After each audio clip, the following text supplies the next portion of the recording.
In this video, we pedal along the historic Erie Canalway from Middleport to Lock 33 in Rochester, with exciting stops in Medina, Holley, and Brockport. Along the way, we enjoyed scenic views and vibrant town centers. In August 2025, I embarked on an unforgettable end-to-end journey along the Erie Canalway Trail, accompanied by 5 friends. Our adventure began with a scenic Amtrak ride from Albany to Buffalo, where we set off on our bikes to traverse the entire 360-mile trail back to Albany.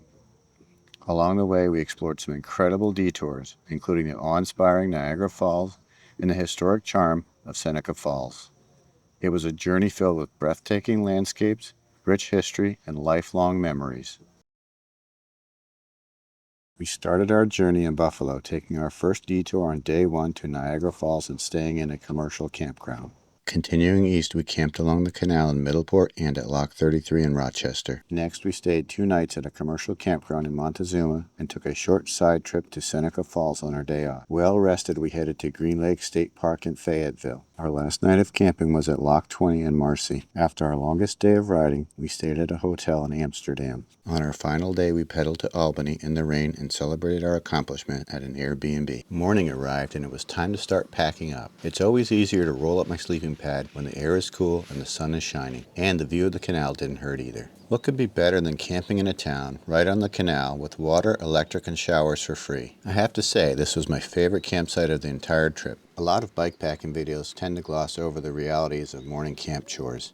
I'm not trying to discourage anyone from bikepacking. It's an incredible experience, but the truth is, there's a lot to do each morning, and it can take a while, especially with a group of 6 cyclists. There are the obvious tasks: getting changed, packing up your sleeping gear and tent, cooking breakfast, and eating. But there are also a bunch of often overlooked chores, like organizing your snacks for the day, refilling water bottles, and doing routine bike maintenance such as checking tire pressure and reapplying chain lube. Then comes the challenge of packing everything back into your bags and getting it all securely mounted on your bike again.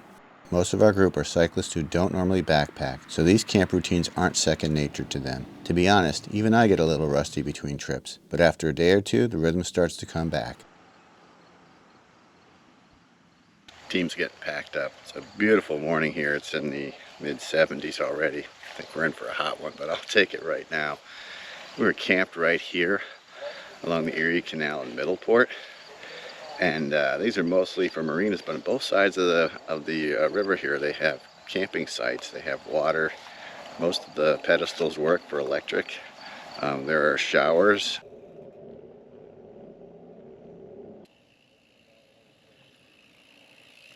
So we made it out of camp probably around 9:35. A little better than yesterday, which was 9:45. Hopefully we'll get a little better. Wasting the good morning light. Beautiful morning today. It's already up into the 70s. We're going to Rochester, probably around 50 miles.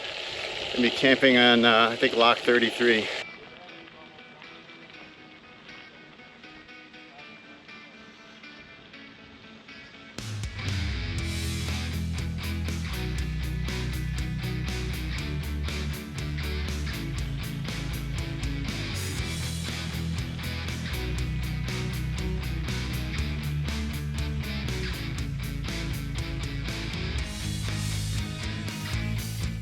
Five miles further and 40 minutes after leaving Middleport, we rolled into Medina. The armory was constructed between 1901 and 1903. It is built with local sandstone in the castellated Richardson Romanesque style. The Medina Railroad Museum is located in the former New York Central Railroad Freight House, which contains an extensive collection of railroad artifacts, railroadiana, and a massive model railroad. Built in 1905, the 300-foot-long freight house served local industry, including the nearby Heinz Pickle Factory. The museum offers periodic railroad excursions with vintage locomotives and rail cars. We also checked out the former New York Central train station, which is now the Senior Citizen Center. After enduring decades of neglect that left this architectural marvel teetering on the edge of ruin, Bent's Opera House, which dates back to 1865, has been transformed into a boutique hotel and wedding venue. Medina is the most populated village in Orleans County. The village center, especially the broad main street, is vibrant and features many beautiful and historical structures.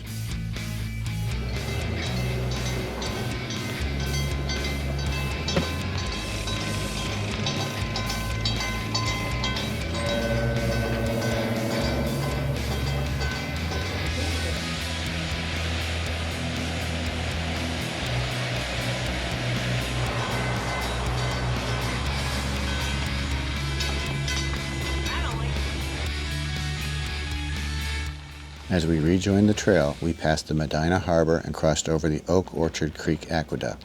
On our left, far below us, is the 40-foot-tall Niagara Falls.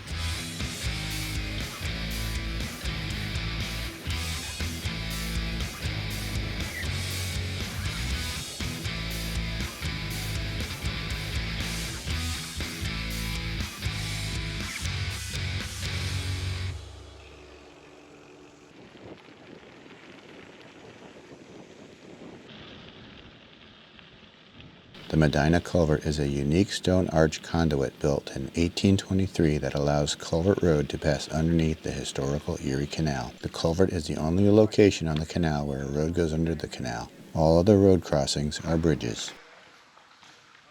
We are currently walking under the Erie Canal.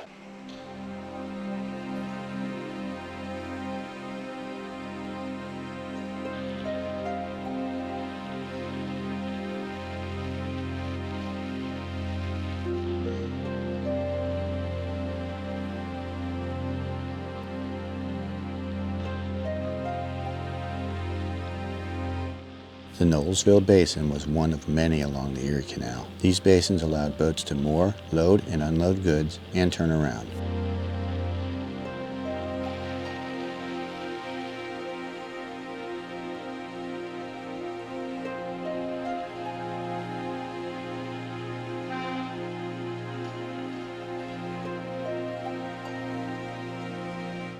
Along the way, we met many people. And yesterday we met Brian, a pipeline mechanic from Pennsylvania.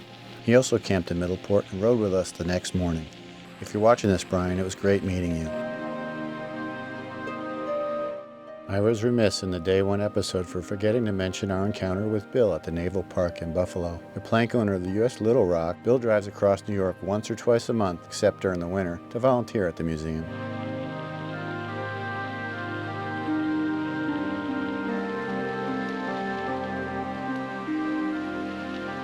We took a short detour to Kirby's cider mill in search of fresh fruit and beverages. Yeah, we want to get the thing in peaches and split it between us? Yeah.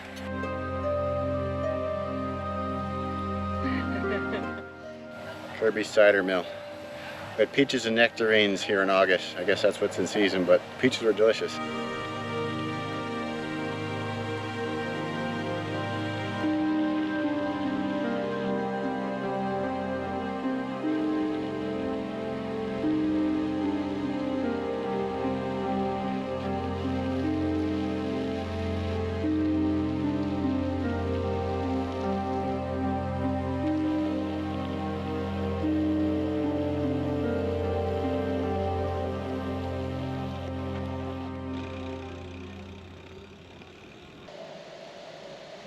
Holly Falls Park is a popular stop for visitors traveling along the Erie Canal, either by bike or boat. In fact, we had a random encounter with Mike's friend Eric, who was traveling by boat right here at the waterfall.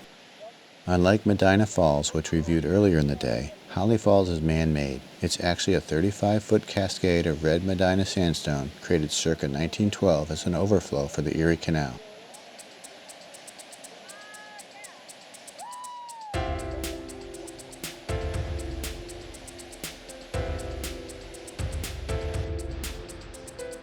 After having snacks and some splashing around, we pedal our bikes up the steep and paved Park Road and through the town center. Holley's former New York Central Railroad Station was built in 1907 and moved here in 1994 by the Murray Holley Historical Society.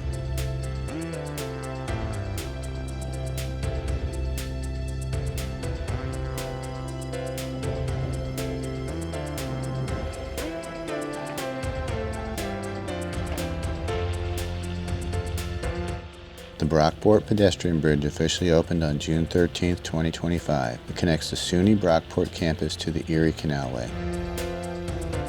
We crossed the Park Avenue lift bridge on our way into historic Brockport for lunch. I really love exploring these vibrant historic downtowns. They're full of character, energy, and charm.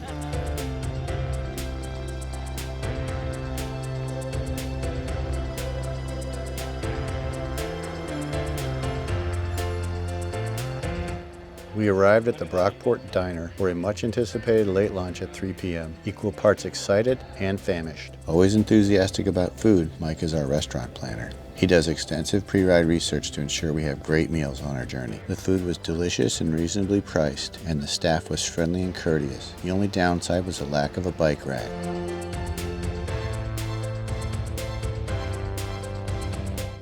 With full stomachs and renewed energy, it was time to turn the pedals. We still had 30 miles to go. Well, that was a lot of food at the Brockport Diner. Good food, but too much. It's going to be a little bit sluggish between here and Rochester.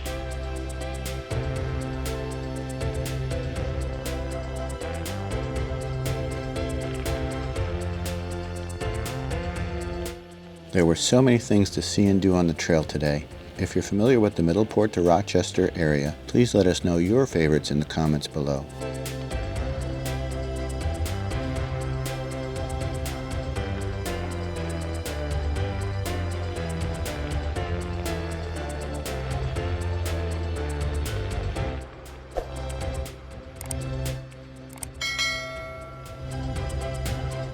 Our heads down and pedaling with a purpose, we sped by the South Greece Junction lock without stopping. Although it only operated for about 5 years, this lock allowed smaller boats to continue on Rochester until that section of the barge canal was completed in 1923.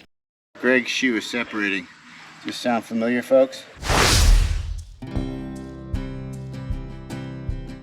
As we enter Rochester, the deep rock cuts come into view. Engineers carve these cuts to maintain a consistent canal elevation over a longer distance, eliminating the need for multiple locks and allowing canal traffic to move more efficiently. It's clear from the number of railroad tracks that Rochester is still a major center for rail transportation.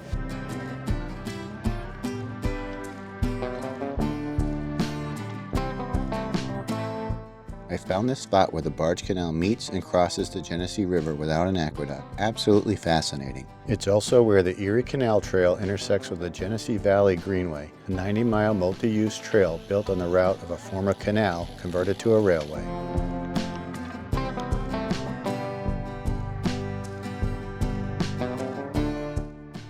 Guys, my map said the other way. We made good time arriving at REI a little over 2 hours after leaving Brockport. On the agenda was new shoes for Greg, cleat bolt tightening for Deb, and more snacks and dehydrated meals for the remainder of the trip. Oh, we just wrapped up REI. That definitely took longer than it should. The first 3 of us are heading off to try to get to the Lock 33 campsite. You got your front blinky on, Chad? No. You can see front of their eyes. Yeah. Mike was absolutely right. While I was focused on getting the shot, he noticed that the setting sun could potentially blind oncoming cyclists. Turning our lights on was a smart move to make us more visible. There's our campground right there. As we approached Lock 33, we realized we had our pick of campsites. We chose a spot on the far side to avoid passers-by in the evening and early morning. The downside, long walk to the porta potty on the opposite side of the canal. Yeah. Yeah. Are we here? I didn't see any signs that said no camping. After a 60-mile day, we set up camp and cooked dinner under the cover of darkness. Be sure to join us for the next episode where we pedal from Lock 33 in Rochester to Montezuma. Along the way, we explore the historic towns of Pittsford, Fairport, Palmyra, Newark, Lyons, and Clyde. Thanks for joining us today, and we'll see you in the next episode.